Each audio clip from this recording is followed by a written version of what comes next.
agenda. So we'll call the meeting to order at 1 o'clock, and we have Phil and Linda on the phone, so I need a motion to have them participate via phone. We have, okay, you two, and then let's move on. All those in favor? Aye. Aye. Okay, any nays? Okay, approval of the minutes, March 22nd, 2022. Can I have a motion? Sure. Rob? Eddie? Okay. Any corrections? No? Okay. All those in favor? Aye. Any nays? Aye. Okay, let's start out informational items. We have Board of Health. In your packet, actually before I start, I'd like to introduce, our Board of Health President, Dr. Francesca Armour. Hello. And she'll be more than happy to make any additional comments later on in the resolution. But for Board of Health, you have within your packet our recent minutes, as well as our last Board of Health meeting, so that you'll see more of this in the months to come. But the Health Department is a site for a large NIH grant.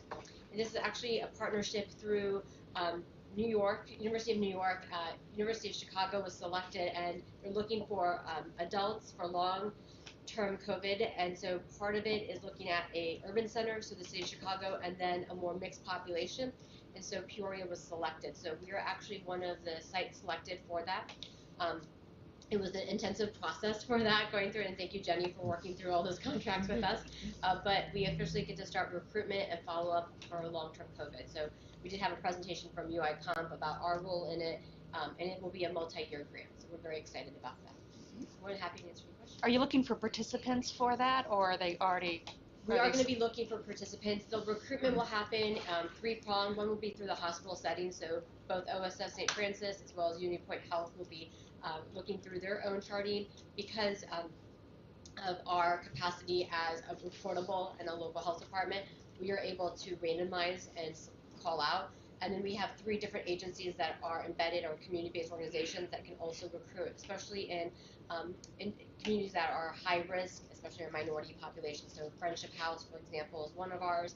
Carver Center, I believe, is another, and then Central Illinois Friends. Any questions for Monica? So this is to do a study or to treat for long-term or both?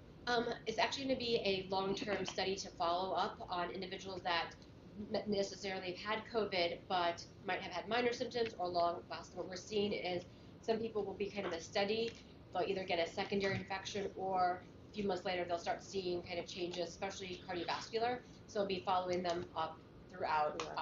There'll be, if they agree to be in the study, there'll be some surveyed as well as some physician or primary care visits as part of that. Okay. Any other questions for Monica? Okay, thank you. Is there a report for care and treatment? There is no report for care and treatment. Okay. And then for EMA, okay.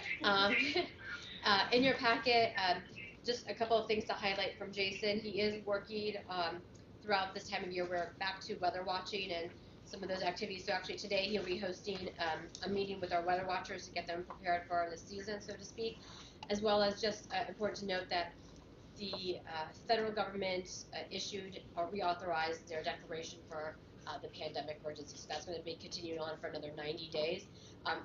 And likewise, that will actually impact some of our public health programs because we are federal programs that will extend some of our waivers also for 90 days. Any questions for her? Okay. Moving on, I don't see Beth here. Oh, okay. Hi. Hi. Beth is at a workshop today, and George is on vacation, so like me, I get to be here. She did leave me some notes to share with you. So the GMB Spring Celebration is going strong. Right now, it's supposed to end on May 13th, but we may extend it to May 16th. We did have one day that got canceled because of the rain, so we're going to try to see if we can run it into the next week after that. There is some massive new funding in our state. The State Board of Education has funded the ROE ISC line item for FY23. Not sure the exact dollar amounts yet, but it sounds like it's going to be significant. And we will focus its use on dropout prevention, truancy, and student services. So our target department that's down on the ground floor along with our homeless department, we're going to try to hire some more caseworkers and people that can help with the truancy in our districts. Let's see. Beth will be co-hosting an emerging workforce alliance retreat in June with ICC, which will be discussing college and career readiness with a focus on internships and apprenticeships. And in true Beth fashion, she has declared May as White Cake Month because of graduation celebrations and proms, and they all get to be in person. She's very excited about White Cake. She wanted me to share that with all of you. Anyone have any questions? Any questions? Okay, thank you. Moving on, we are at sustainability. Becca? Good afternoon. I just have a few highlights to the agenda brief that you have. The electronics collection, I neglected to put the slide in there, I apologize. It is the city public parking lot, 3rd and Walnut. So again, it is just for Chillicothe residents. There is an electronics collection on May 7th. Unincorporated Townships, Limestone Township, Derek Romer, the Limestone Township Supervisor, is here today at the end of your agenda to share a little bit more about the great work that they've been doing. There are 4 townships that are working together to consider waste and recycling contracts for unincorporated areas. Their next meeting is June 13th, and I'll let Derek share the work that he's been doing at the end of the time when the county is just providing some technical support in any way that we can. Moving on to composting, I just have to throw some kudos out to the health department staff who jumped right on board to a 24-hour Earth Month waste challenge. 22 people participated in that. So it was good fun for them to take a look at what it is they're putting in the garbage can every day. So some eyes opened, I think, to that, because there is food scrap composting at the health department as well as comprehensive recycling. So it was fun to do that. That was really the big Earth Month thing this year. In terms of education, we still don't have any CPACE projects, but we have one interested thing, and we're doing some education along with some help from Gretchen. We had put out some postcards, and then Central Illinois Energy Engineers invited me to speak this week, and then the Farm Bureau is having me in August with Ameren to do some combined incentives for the agricultural community. I need to highlight Clean Water Celebration. We've been a member or partner in that for a number of years, and it's looked different during COVID. Yesterday was the actual virtual event, so if you have some time, it's 3 hours long, you could check it out on YouTube, or you could go straight to the 16th minute where Member Rosenbaum talks about Better Earth Compost and a little bit about the city. There's also a virtual classroom, so people can walk through that. Regional Food Council is moving forward again with help from Tazewell County Health Department, and then also Jack is helping with website updates and things like that with EDC. So that's a collaborative process. And then the last thing, in terms of sustainability fund update and sustainability team, there was a joint resolution yesterday in infrastructure. We were awarded, I shared with you, I think last month or the month before, we were awarded the competitive large incentive project award. The total amount is $25,659.62. It's not right, because that amount was wavering a little bit. We can't make the end of June bonus, but we can make the end of September bonus. So that amount was wavering a little bit. It did pass unanimously yesterday, Infrastructure Committee, and as a reminder, that was for some upgrades to the jails, controls on air handling units 13 and 14. There's 22 VAVs, variable air volume controls, across air handlers 13 and 14, and then some updates to the chilled water system just to help with humidification and temperature control across those air handling units. That's what I have. Go ahead. Regarding the electronic disposal, will there be one scheduled for Peoria area? There is not one scheduled for the city of Peoria. We do have a permanent site, and that's with Kusakowski Recycling on Town Line Road. Mm-hmm. And all electronics are included in that for free, with the exception of televisions and computer monitors.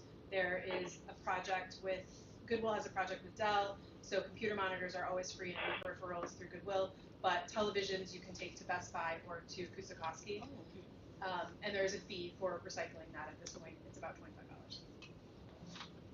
televisions as well as laptops and things like that. Any You don't know. computer items are free, Okay. except for monitors at Monitors, Kusakowski. okay. But monitors can still go to Google. Thank you. Okay, any other questions? Okay. Moving on to resolutions, we have one. Health and Human Service Campus Site Location Policy Decision. Need a motion to get that on the floor? Okay. All right. Scott?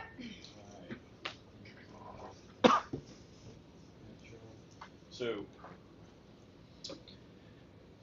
Monica and I put this together. It's a culmination of the 3 ownership project requirement meetings that you've gone through in the last several, I would say weeks, but it's really months. And we'll just walk through it. Quick slide deck, which really summarizes what's in the agenda briefing and the resolution. Brings back some of the graphics that we've shown throughout this entire project process. So just to give a general census of a reminder of where we're at in the overall total project. We're at the site decision phase. Before this, we've done how we're going to do the project delivery, how we're going to and actually then select the design and construction teams, and then the renovate versus replace decision.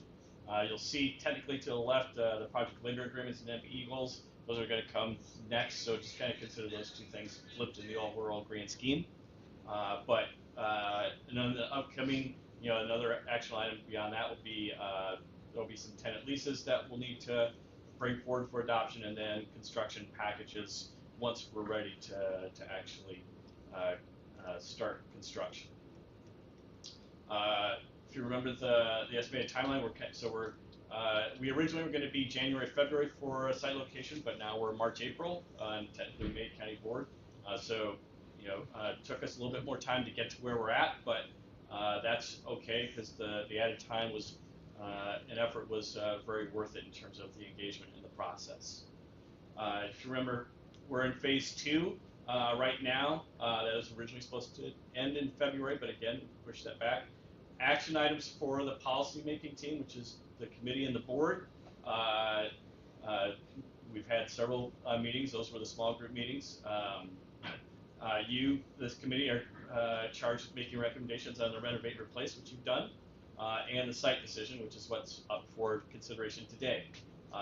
And then additionally, as we go back through strategic planning, how this integrates into the strategic plan, and then funding options as we get closer to construction, and then board votes related to each one of those. What the management team was responsible for was working with the design team to provide the data and manage the work scope and expectations, and develop various funding options. The design team did all that discovery analysis that was tied back to the owner project requirements meetings, provide options, and then conduct process mapping and service level mapping, which was really the first phase of the OPR project, and then all their review and feasibility and costing tied back to that. Specific to the discovery phase, we're at the end of the discovery phase now, which is going to be the location decision. This decision finalizes a site location for the campus. It considers the mandated, essential, and value-added services that are delivered by all the offices that are under consideration at the campus. It evaluates, or has an evaluation of client and customer demographics, and then expansion or contraction of services based on the campus, mobile, or hybrid delivery model. And then, as we talked about in the third small group meeting, the multifaceted analysis of 31 different site locations. There ended up being 31 different evaluation criteria that were weighted as well. Again, actions that you've already taken, those contract awards for the design and construction teams, replace the physical plants or the buildings for the health department in Gift Avenue. This recommendation, based on the feedback that we saw from the design team presented to you, and then the feedback from the board in those small group meetings, is to construct the new campus on the current health department site on Sheridan. And as budget and space allows, we'll include in a prioritized list the health department, the sustainability and resource conservation office, the coroner's office, which will include the morgue, the regional office of education's administrative offices and functions, and then one of the 4 preschool for alls that the regional office of education operates. After we get through today and the May 12th board meeting, next steps, we'll move into phase 3. And in this phase, we'll continue those gate checking meetings. You'll have recommendations coming forward on lease agreements, stakeholder tenants, the project labor agreement, which sets the various enterprise and workforce goals for participation from minorities, disadvantaged women, and veteran-owned business enterprises. And then county board will then approve those. And then phase 4, then we get closer, we'll get into construction. So real short, Madam Chair, that's the overview. Monica and I are happy to answer any questions that you might have. Okay, can we first move to comments from Jamie and Dr. Armour, if that would be okay?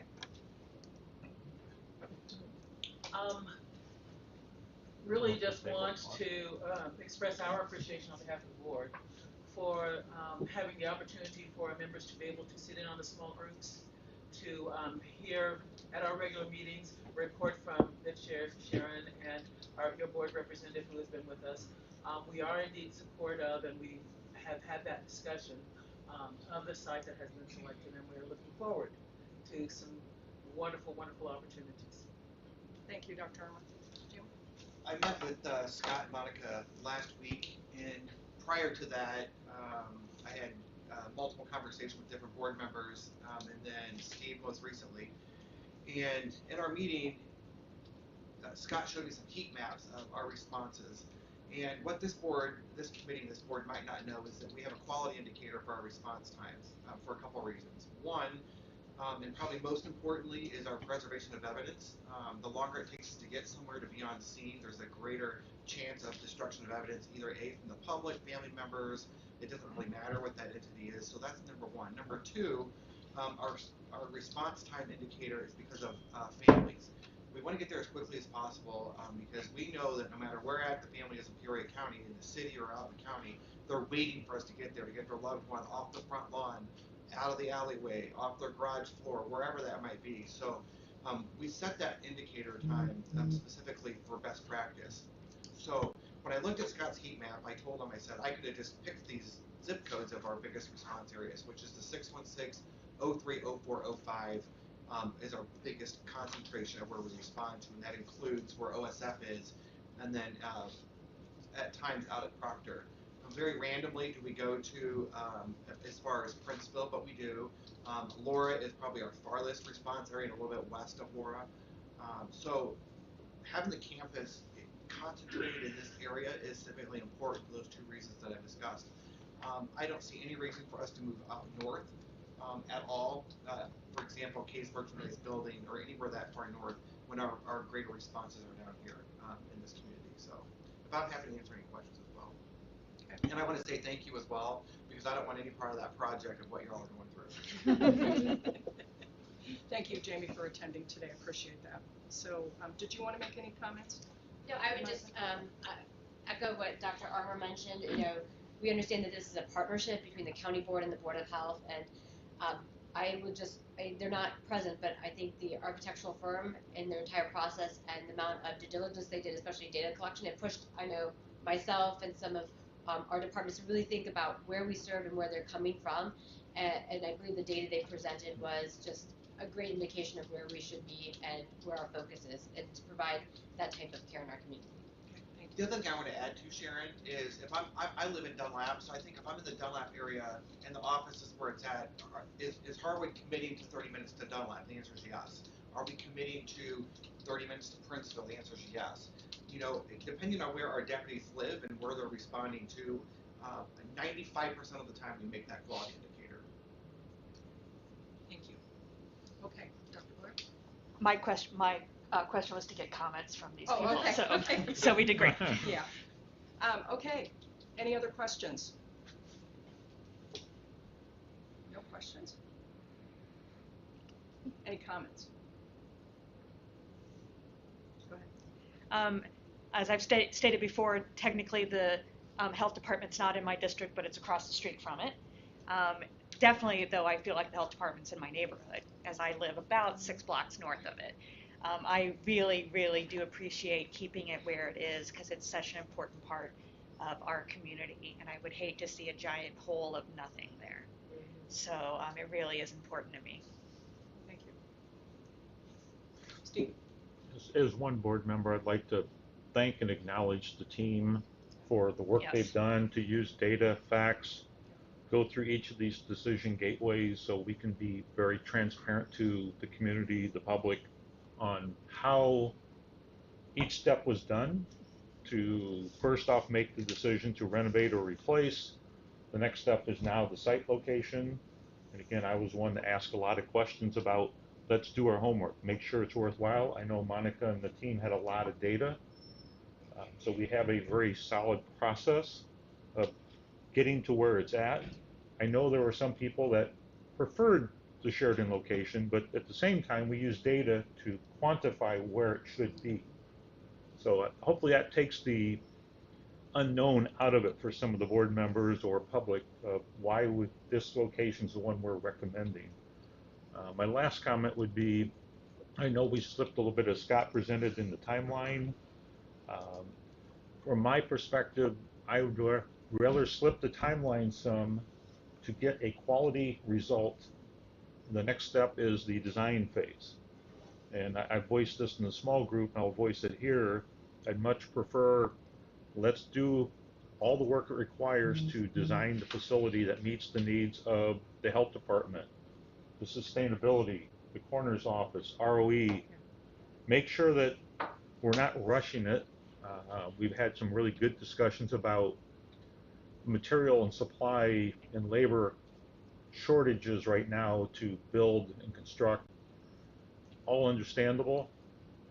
But so again, from my perspective, I don't want to rush it. If we don't start construction until next April, I'm okay with that because I think we're still in our timeline for using the ARPA funds, making sure that we meet the needs. As long as the existing tenants, being the health department, sustainability, the coroner's office, are effective at using their current facilities, I guess I'm just kind of putting this out here for public view that let's not force it into a timeline that's unrealistic and then go back 2 years later and say, oh, we cut some corners or we missed something and darn. So I'll leave it as that. But again, thank you for the team and the work you've done. Well, I would just like to add that, everyone here attended these small group meetings, so it was a lot of extra work, but it was work that needed to be done. We spent a lot of time looking at data, statistics, everything. The GIS department was involved. Scott, we had the design team. There were just so many folks that were really part of giving us the information that we really needed to make a good, solid decision. So I appreciate all the work that this committee has done. So, Jennifer? My question was whether the spreadsheet provided by Farnsworth with their weighted formula, is that up on the website for the public to review? Not at this time, but I think we can definitely add that. We probably should even look at creating a separate page for this project so we can put a variety of materials on that, just not that one report. Yeah, thank you. Really good idea. So. And then my other question is, as building costs change, as our timeline changes, is this flexible in terms of the breadth of the project? If we need to scale down due to costs, after voting on this today, can that be changed?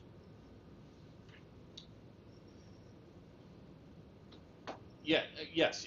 You can always vote to change the scope of the project. We haven't designed the building. We haven't awarded construction contracts yet. I think the kind of that at some point in the design process, i.e., when we start actually creating bid documents, then that's kind of probably a point of no return. And definitely once you award the construction contracts, we're past the point of no return to scale it downward or upward, quite honestly, without significant cost changes and impacts. But yes. So before we would get to that point, we would reevaluate where the prices are on building, I assume. Correct. Yes. Correct. Yeah. So as the design and construction team goes through the next phase, River City is going to play a much more active role now as they continue to get design elements from the Farnsworth Group, and then we'll update their construction cost estimates. I forgot one question, I apologize. No. And this is to Monica. When we were in our small group meetings, you had just started thinking about what would happen if, like, where would all your offices move during this construction. Now that you've had more time to think about it, do you feel as comfortable that that'll work? Yes, I do actually. Okay. I think, based on the vote today as well as the vote at the county board meeting on the 12th, I think we have all the pieces in place. It's more of starting that discussion, more so out with some of the community partners that we would be working with.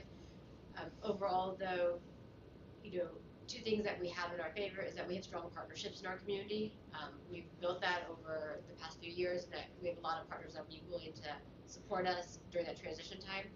And then I think lastly, COVID taught us how that we can operationally stay as a team, even though we're spread out geographically in a virtual platform. So I think those two things have helped make that transition a lot easier. If this had been asked maybe 4 years ago, I might have had much more concerns, but I feel much more confident because of those two things. Okay. So any other? Yeah, go ahead, Steve. I'd like to maybe pick up Jennifer's comments about transparency of sharing to the public, maybe a press releases at the right time of these votes and decisions, plus once we put things on the website where people can find that information and learn. Yep. That way, all the way along, if anyone has questions, it's out there, it's available. Maybe even encourage some of our local press to publish something about it, as much as we can encourage them. Okay, great. Okay, any other comments? Linda or Phil, do you have any questions or comments?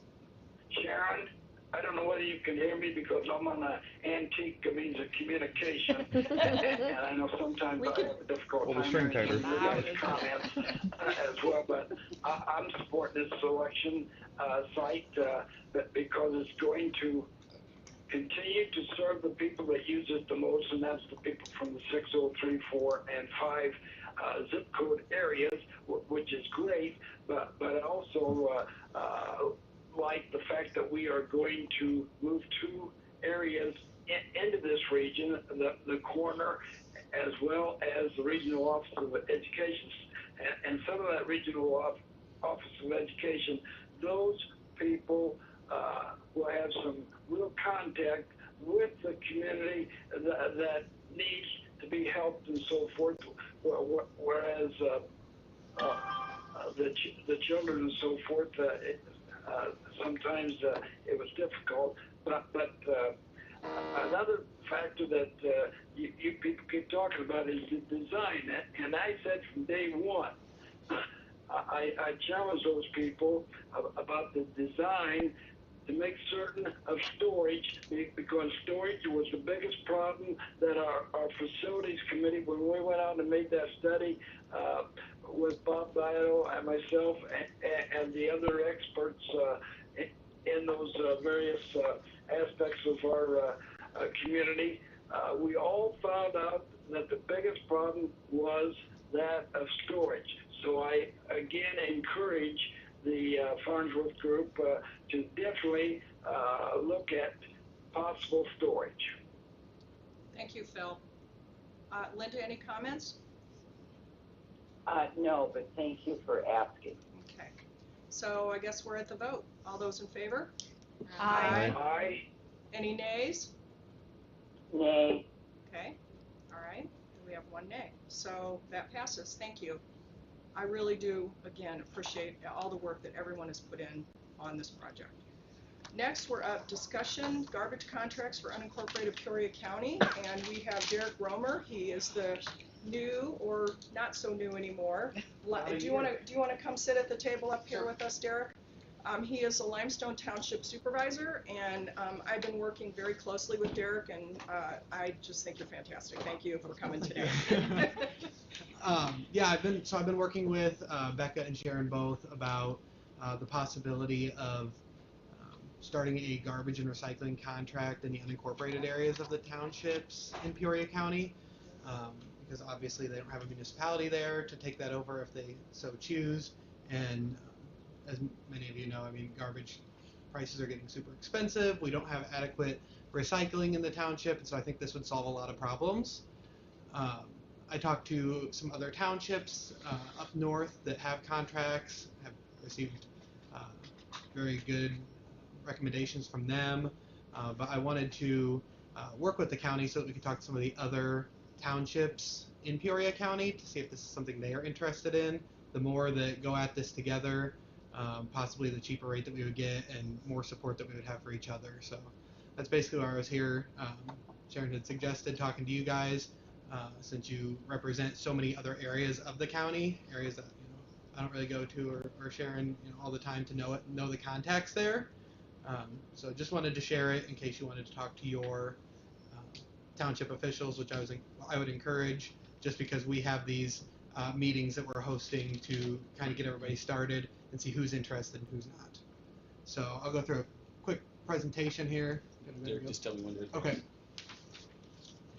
So what I'm going to show here is just kind of what we've been sharing with the other township supervisors as we have these meetings with them, showing that there's several benefits: reduced costs to the homeowners, less emissions being produced, which is where I'm working with Becca and the sustainability department to kind of encourage that, and then saves on road depreciation, which all the road commissioners are definitely for, having one garbage hauler as opposed to 5 in your area. We've had 2 informational meetings so far. We've invited the township supervisors. Interest so far has shown from Rosefield, Limestone, Timber, and Hollis. So it is good that they are close together in case we are able to get contracts in those, that we could potentially go in together with an intergovernmental agreement to get a lower rate. But we definitely as well. Oh yeah, Tivoli as well. Yes, forgot about Tivoli. Yes, so but still in that southern region of the county. So we are really encouraging some of the townships we've not heard from at all. Some have said that they would, for various reasons would like to opt out, which is fine. This is definitely not something we're trying to push on them, but something we're just trying to inform others of. The scope, as we are looking at it right now, it could definitely vary by township and what their needs are. But what we're looking at is all unincorporated areas of Peoria County. Potential for other municipalities. So for myself in Limestone Township, we have Bartonville and Bellevue and Norwood, who none of those 3 have municipal garbage contracts right now. So if we're able to get any of those 3 on board, could definitely bring our price down also, as well as theirs. That would include garbage and recycling is the base of at least what our township is wanting to cover, with potentials of yard waste, electronics, just depending on looking at how the different RFPs would come back and what we would request. I threw on some population stats. This is what I showed the other township supervisors at our first meeting, just to kind of show, for those of them that didn't know exactly what their populations are, and really that showing that if we had all the townships on board, that 18 out of 20 townships would be serviced by this, minus Peoria Township and West Peoria Townships, which are both completely incorporated. Process, like I mentioned a little bit before, we would have to get an RFP, but in order to get an RFP, this would have to be passed as a referendum by our voters. So the referendum would basically give their specific township board the opportunity to do an RFP and to then have action following that. So based on this information, we know that even if every township went forward with wanting to do this, there's definitely chances that townships would not be able to because their referendums would not pass in their township. So that's something that we would have to work on before. So we been working with the Election Commission office to see what day we need to get that on by. So we're not sure yet if we're going to be able to make the fall one. Just depends on how much information we have at that time and if the townships feel comfortable having it placed on the ballot at that time with expecting questions to be coming their way. So we're trying to get all those questions answered now. The process of the billing, we're really still exploring whether that will go through the county, go through the township, or go through the hauler. So those are all conversations that we're having in our meetings. Request for proposal, kind of already went over that. We would basically be looking at, they could be individual RFPs tailored to townships. Some of the more rural townships might not want yard waste because they, have their backyard for that. But some of the more urban ones, it is more of a problem than some of the rural. Next steps, and this is something I can have Sharon send out to you just so that if you do reach out to your township officials, that our next follow-up meeting is June 13th. We've been hosting those at the Peoria City County Health Department. That's at 1 p.m.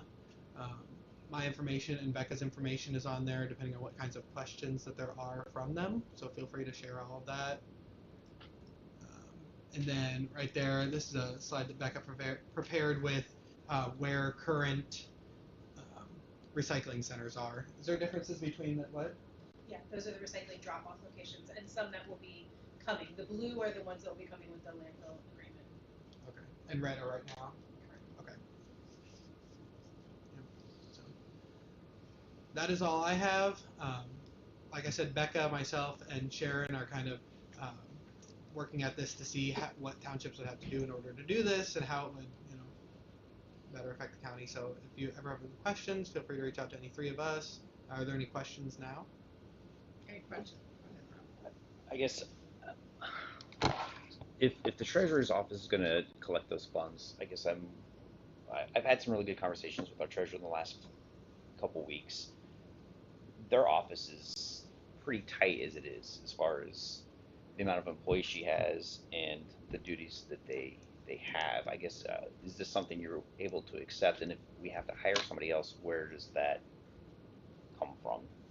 Do the townships in this, do they help contribute to that, or is that just part of the county? I was going to say when we addressed it, we had talked about some of these other municipalities that run it through their county have an administrative fee that goes on the amount that's going to be collected. So that administrative fee would then be paid back to the county for if somebody had to be hired for this. So it'd be something that we could incorporate into the cost that's charged to the homeowner. So the more townships that would sign on to this, the more money there would be to more administrative fees that could potentially make up for another employee. Yeah, which you would think that the more townships that would be on would be the more work that would come with it. So if there's only one or two townships on, the work wouldn't be as much. So therefore, the administrative fees wouldn't be as much either. And I mean, I welcome comments from our treasurer, because I don't necessarily feel that this is something that we could decide on without some input from the treasurer. My biggest concern is just if, right now with the city of Peoria, we collect their garbage fees, and if those people don't pay, we can't sell the garbage fees, so we have to take those off. And the city of Peoria, that's a huge task between my office and the supervisor of assessments office. When the year is done, we submit a report back to the city for those uncollected fees, and then they pursue the collection on it. With the townships, we haven't talked about the afterwards. If I have to give it back, how are they going to collect, or are they going to look for us to collect? So if that's the thought process, that we would take on that collection process too, I couldn't do it, the staff I have. And I don't have the software to do that either right now. So that would be a consideration also. Is that a function of the new software that we're getting? Do we know? Could be, I think, with the like utility billing and stuff like that. So that's something, we don't have that right now, but it's something that we could probably pursue. Like an add-on. Yeah, it's yes, a module that we could purchase. So that there would be a fee. I'm sure. I mean, no one's going to give that away. Right. Yes, there's an annual software fee if we would want to purchase the utility billing module. could that be utilized for any other office other than the treasurer? Technically, yes, but we don't have any other utility billing function right now. So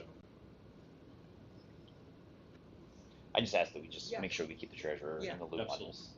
this. I appreciate that. We've had her at every meeting, and she's been there with, comments and stuff, so we're aware of, so. Jennifer? I've been at one of these meetings also, but I wanted to clarify from a conversation we had last night. There was a question from another board member. This doesn't have to be one contract for Right. everyone. The townships can lump themselves together as they're interested, and correct me if I'm wrong. No, that's right. Say we have three different contracts that come to be. This is not a county-wide or one size fits all. So there's no chance necessarily that we're eliminating free enterprise and taking away opportunities for competition and so forth. This is kind of to be evolving as the townships desire it to be. So this is the involvement from the county is mainly from the treasurer's office, and then also from folks around the table that are interested in helping facilitate it for their voters. So it's not a one size fits all type Right. situation. Right. Yeah, I mean, it could be very different, like he said. Some folks don't want the grass picked up. Why would they? They've got their, 20 acres to put it on.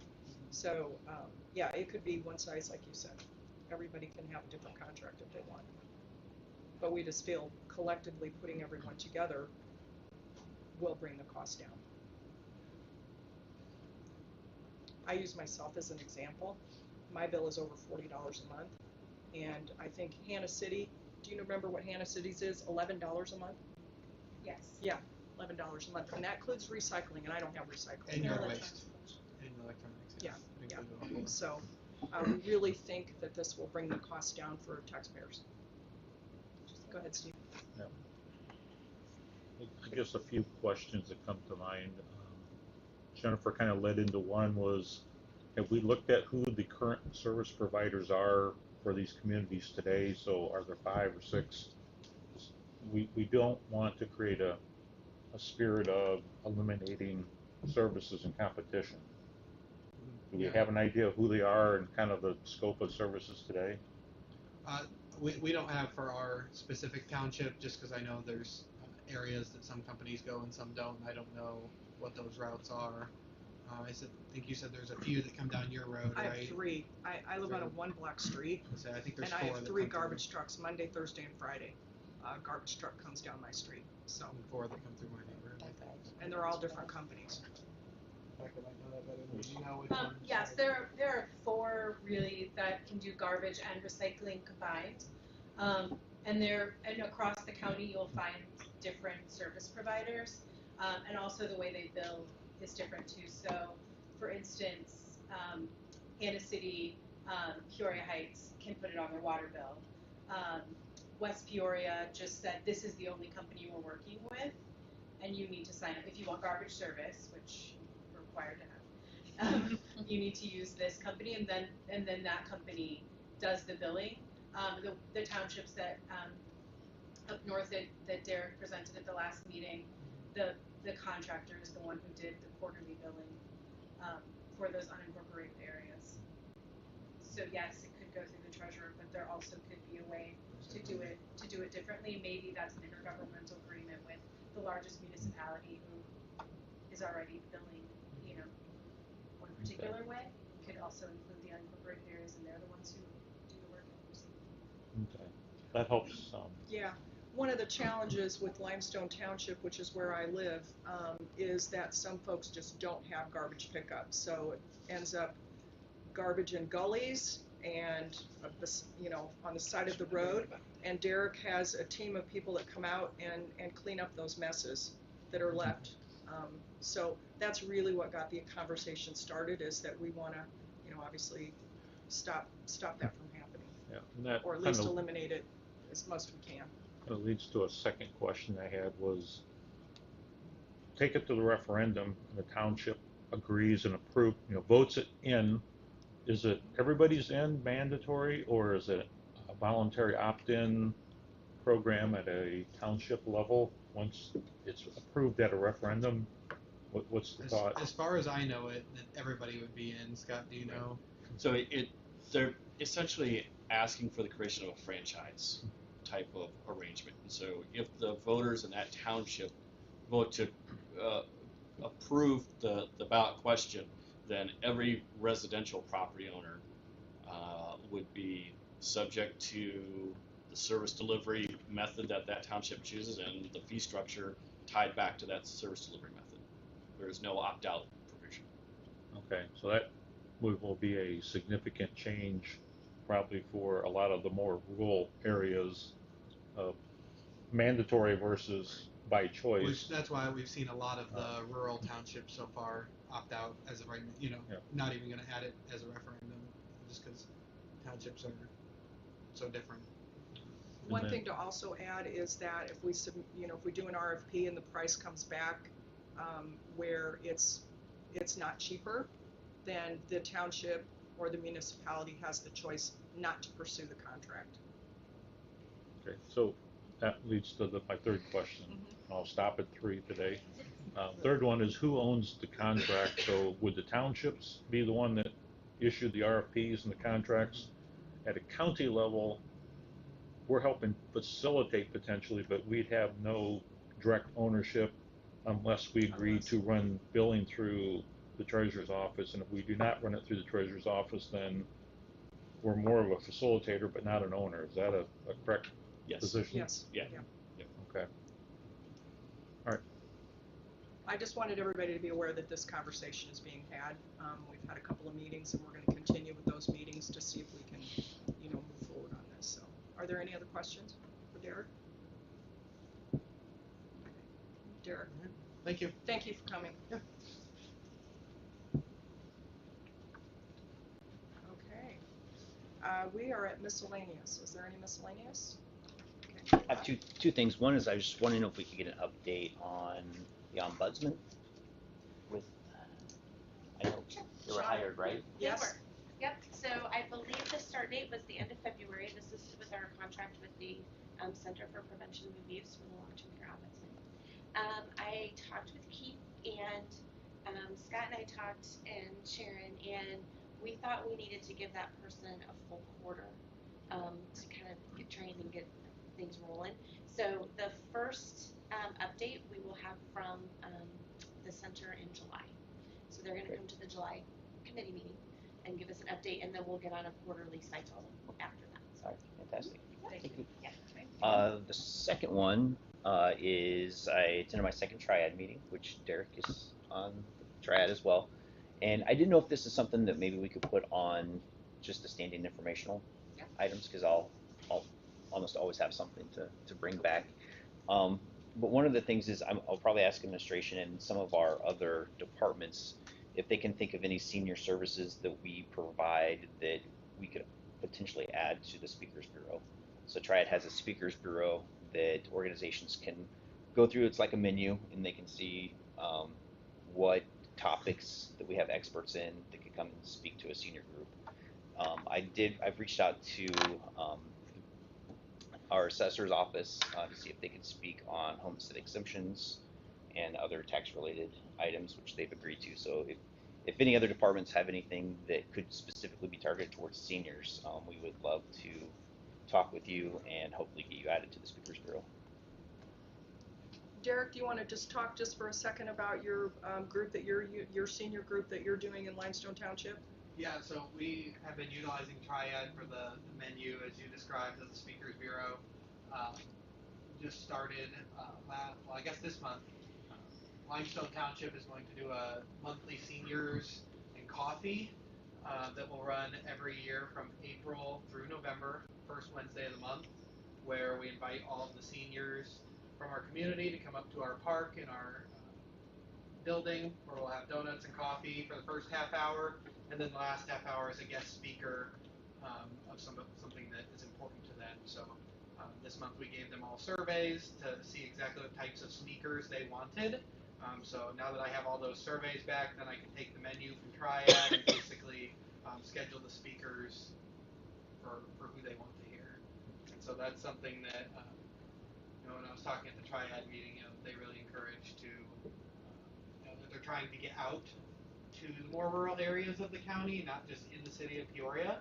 So that could be another topic when you're talking to your township supervisors, if you do reach out to them, and that Triad is the service here that's offered by the county, and very resourceful.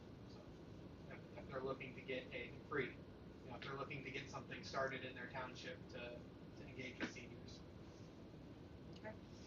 I think just the fact that, I mean, it just shows that our support of Triad is outreaching throughout the entire county. It's not just the city, but it's helping other townships. So next month will be my 3rd meeting, so I'll officially be a member.